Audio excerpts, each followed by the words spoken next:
crowdfundinglawyers.net. And thank you today for joining us for our segment, People You Should Know. And today's very special guest is Adam A. Adams from Blue Spruce Holdings. And my very first question for Adam is, what's the A stand for? It stands for Always Acquire Apartments. I love it. I love it. It's Abel, A-B-E-L. So if you can't tell, Adam is a real estate investor, multifamily to be exact. And we've done some deals together. Why don't you tell us about your most exciting deal?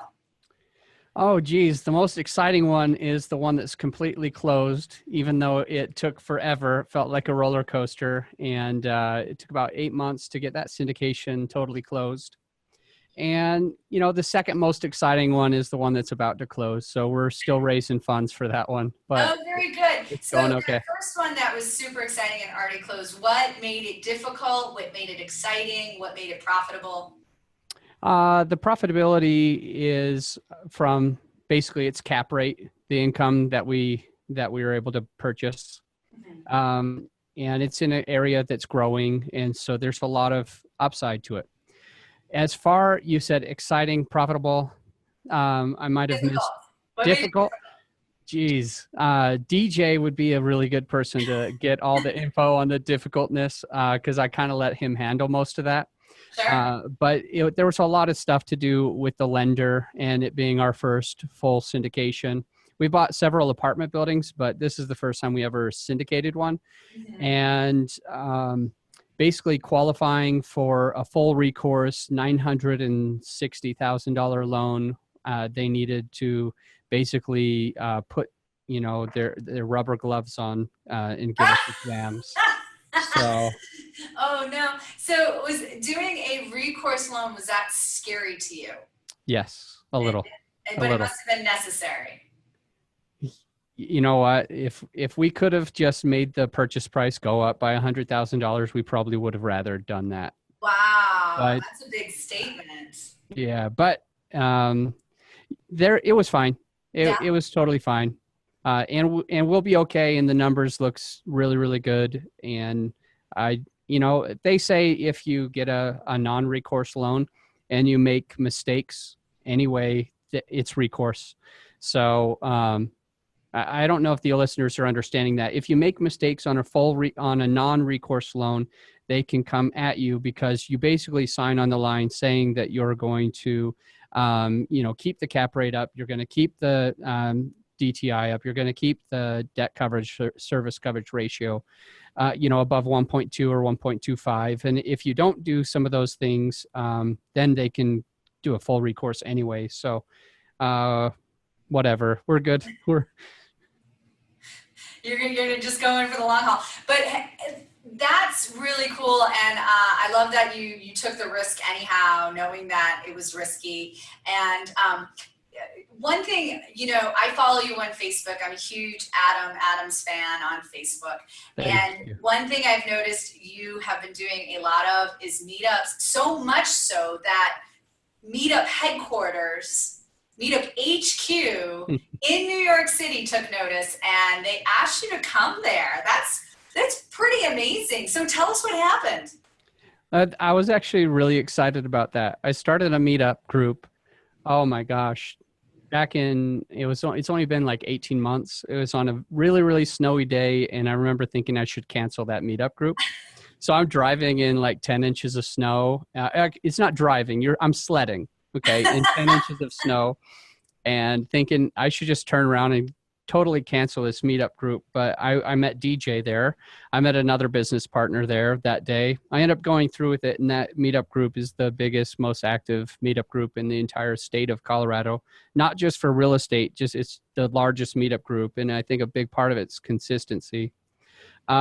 So for them to fly me out there to present for the top 150 Meetup organizers throughout the world, there's people in 9 different countries there, felt like a big honor. I'm not that special, but I do always show up. I always do what I say I'm going to do. And I think those things are things that help you in business or help you in your meetups to actually attract so many different people. But it was a lot of fun. That was my first time to New York City ever. Oh my So goodness. Meetup HQ's in New York, and they have got about 200 employees. So I presented in front of a bunch of their employees and then 150 top organizers through the country. But one of them was way bigger than me.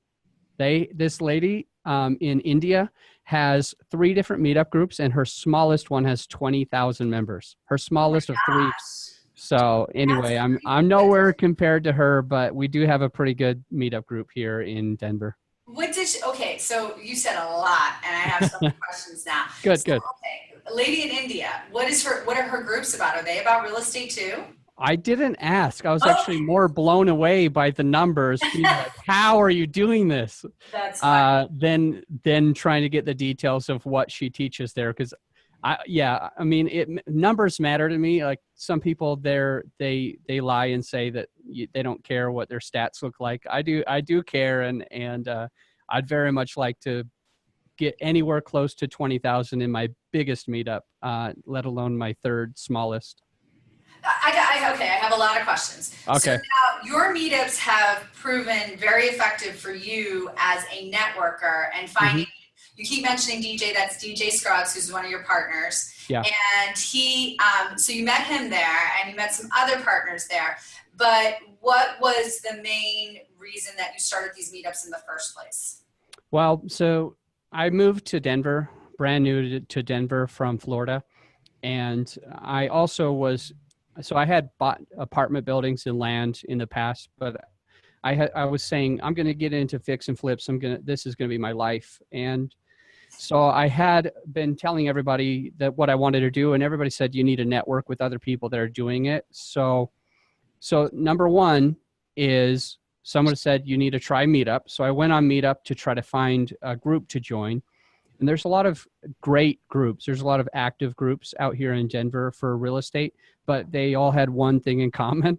They all met at the time that I was supposed to be feeding my kids dinner or doing baths or doing homework with the kids. So I kind of went out on a limb and started my own lunch club. So my meetup group meets every single Thursday at noon.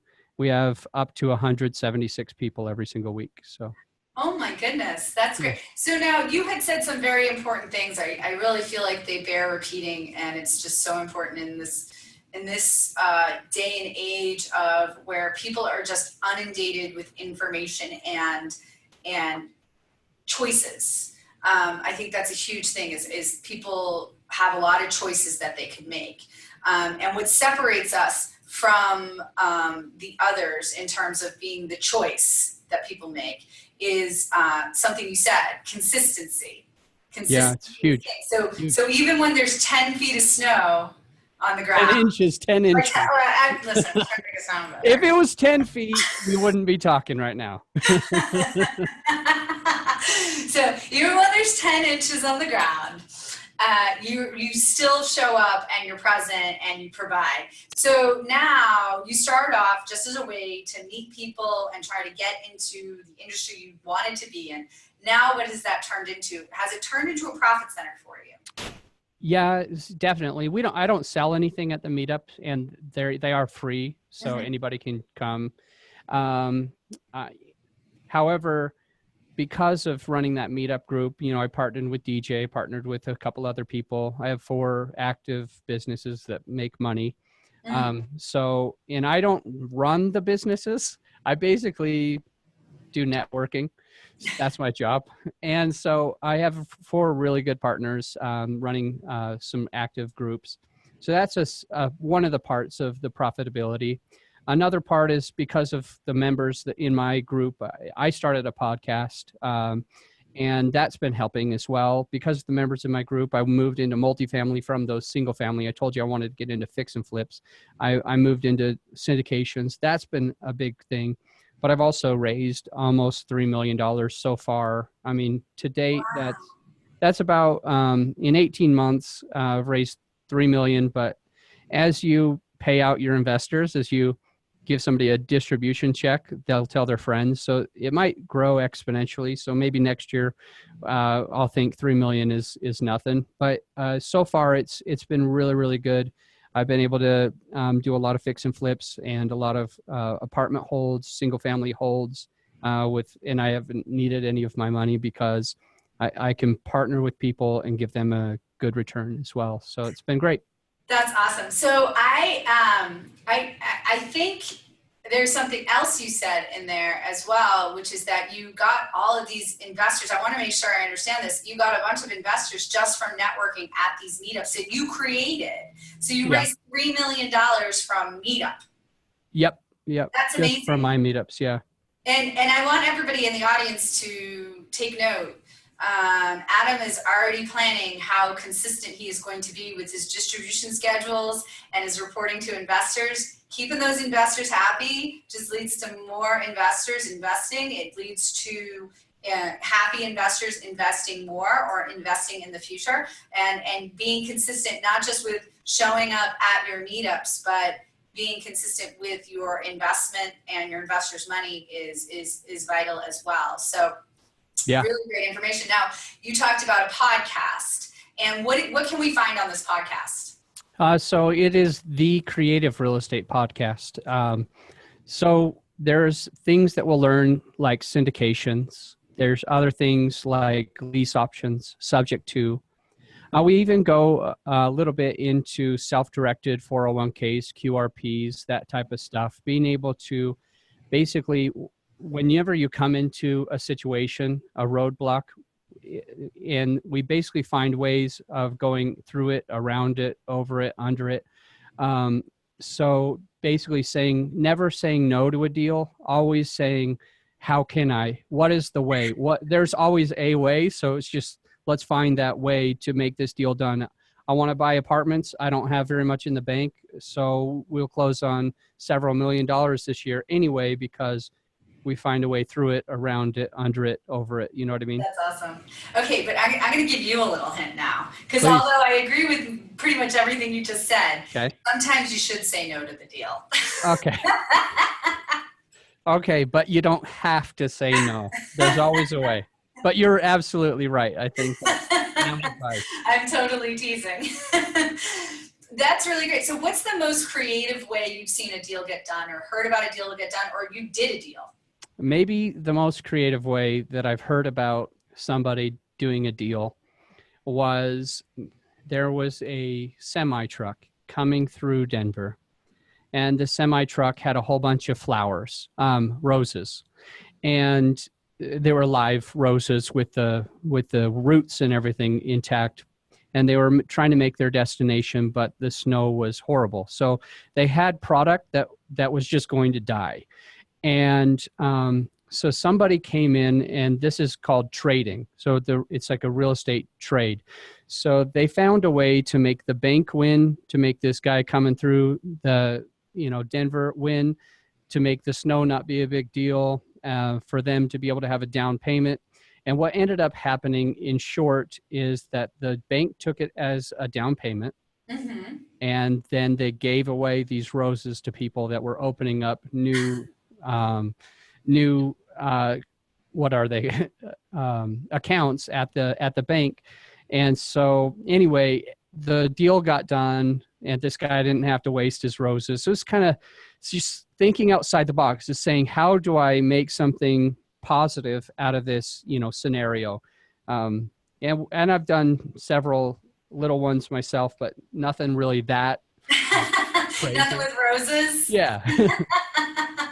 Yeah, I don't know, maybe you could find some other kind of produce or something, like tangerines or looking for my tangerines right now. So well, this has been very enlightening. What would you recommend if somebody wanted to start their own meetup group? How should they get started?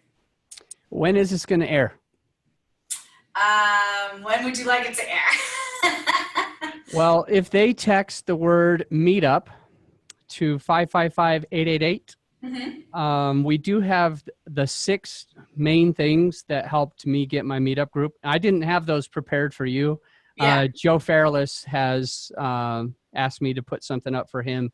Those are airing in a couple of weeks, so I already had that in my mind. But yeah, this is a PDF that I wrote with Chad, who works for me in my social media side of our company. And this is a way, it's 6 different things, and the things that we've talked about today. It'd be a really, really great way for you to start your own meetup group and to have it successful, because more than 95%, guys, this is really important. More than 95% of meetups do not succeed. Okay, hold on. I want to write that down. I want to get. Okay. So what was, okay, go ahead. Tell me what it was again. Text the word meetup, Yeah. MEETUP, one word, to 555-888. I don't know how to make 8 with one hand. But yeah, 555-888. Meetup to 555-888.